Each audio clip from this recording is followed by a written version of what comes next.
Bakın ömür, təmir, ümrə sözlərə yeni kökdəndir. Ömürlə təmir arasında nə əlaqə var?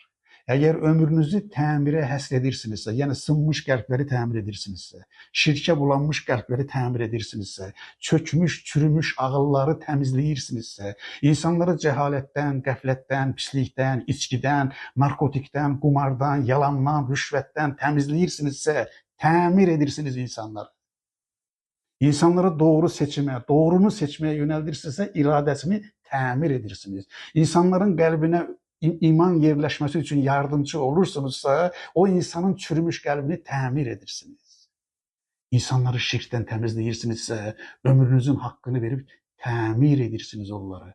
Baxın, vicdanın təmiri nədir? Əgər bir insanın vicdanına mərhəmət qoyursunuzsa, mərhəmətin qoyulmasına iştirak edirsinizsə, o insanın vicdanını təmir edirsiniz.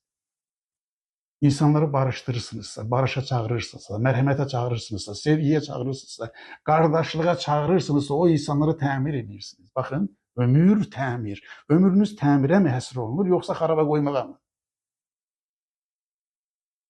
Hər insanın bu sualı özünə verməsini istəyirəm. Mənim ömrüm nəyə sərf olunur?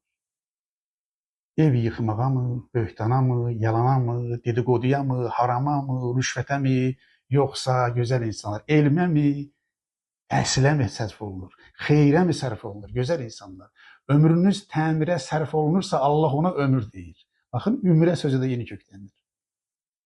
İnsanlar ümrəyə nə üçün gedirlər? İnsanlar ümrəyə niyə getməlidirlər? Baxın, ümrə insanların ağlının, qəlbinin, vicdanının təmir olunduğu yerdir.